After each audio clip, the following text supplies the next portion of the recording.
Hey guys, thanks for tuning in. Today I'm going to show you how I get a finished edge on my coasters. A lot of times when you work in a coaster mold and you don't fill it all the way to the top, so you don't dome it, you end up with a lip on the coaster.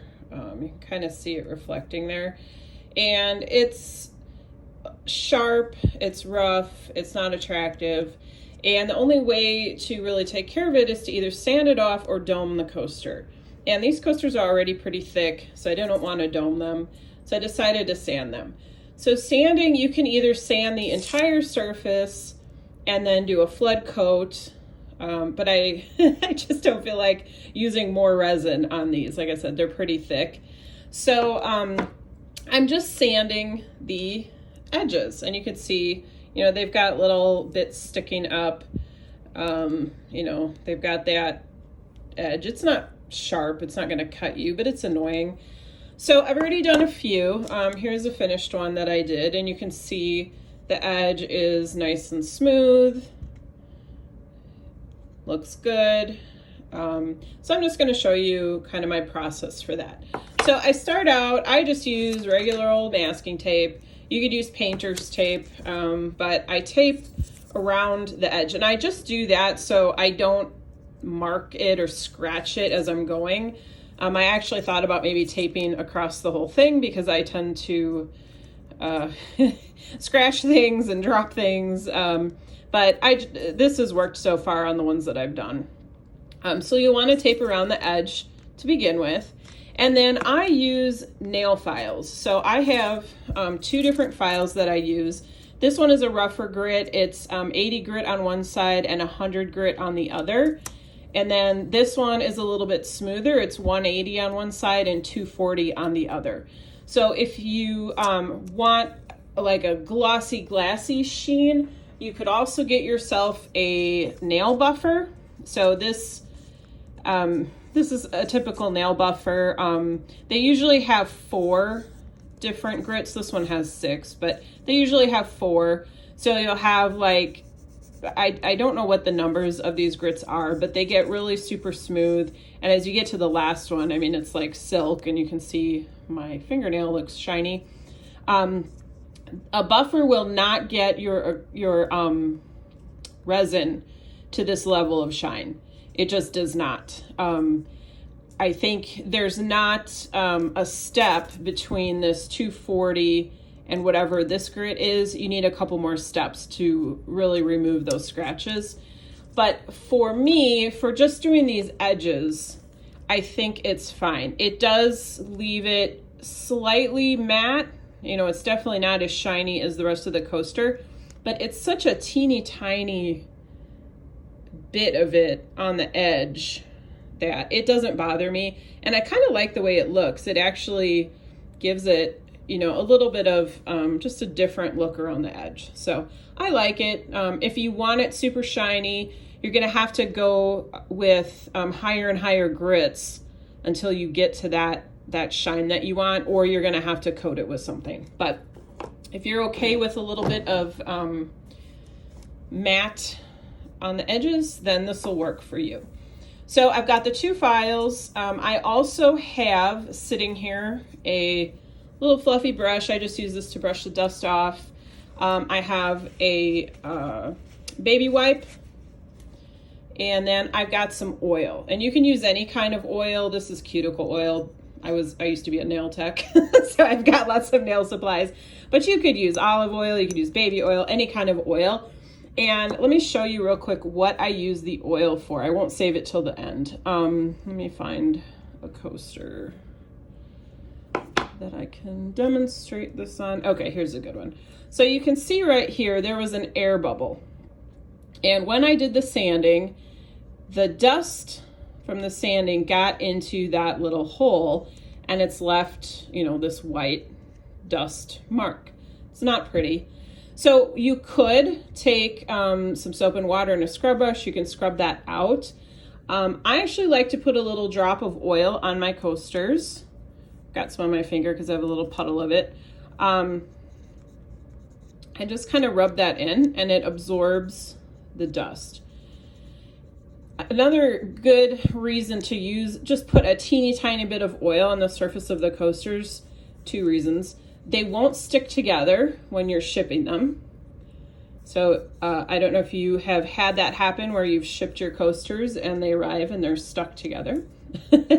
And when they are being used, if the cup has condensation, the coaster will end up sticking to the cup.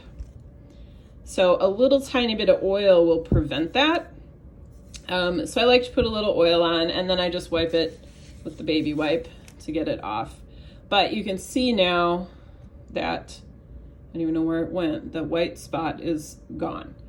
So just a little tiny bit of oil, get rid of that. And then on top of it, your coasters smell really good when they come out of the box because they've got that scent of the oil. So that's how I finish them off after I do the sanding. And I'm going out of order here, but I like using the oil for that. So let me get this out of the way. And then I'm going to put my respirator on because the dust that kicks up is still not healthy for you to inhale. You know, dust in general is not good. So I wear my respirator. This is the same one that I wear when I'm pouring the resin. For the dust, you could probably just use a dust mask. I don't know that you necessarily need a respirator.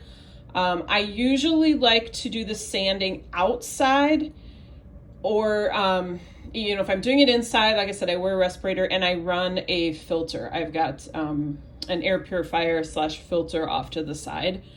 And then I usually do the sanding over a trash can if I'm doing it in the house. I like to, I prefer to do it outside, but it's raining today, so that's not happening. So I'm going to do it inside, and I'm going to show you what I do. And I'm just going to do it over my table right now so you don't have to stare into my trash can, but normally I do it over the trash can. So let me just give you a quick rundown of the steps I'm going to do because I won't be able to talk once I put the respirator on.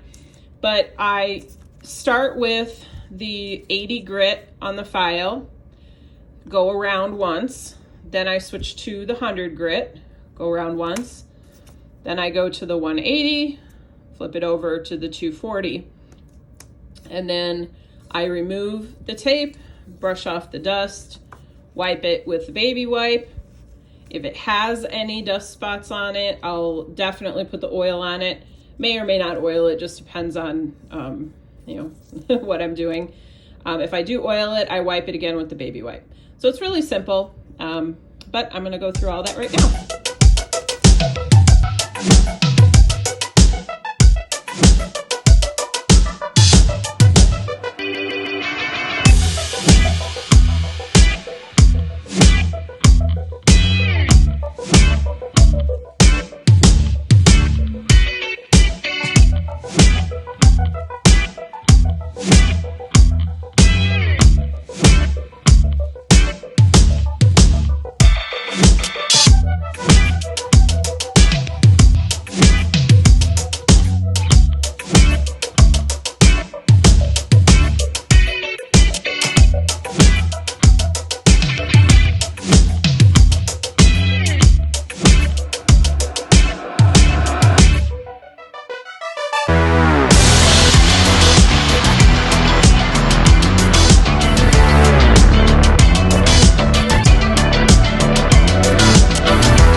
All right, so that was the sanding process. When I was done, I felt around it, made sure all the edges were smooth before I pulled the tape off. Then I just brushed off the dust. So on this particular one, there's like a teeny tiny bubble. I don't even know if you can see it right up there. So I'm gonna put just a little drop of the oil on here. I mean, I'm not even gonna squeeze the dropper. It's just, I'm literally just gonna touch just a tiny bit of oil to it. Just gonna rub it around. And there is a little bit of residue on here from the tape, but the baby wipe takes that right off. I think if you use painter's tape, you probably won't have any residue, but masking tape does leave a little bit.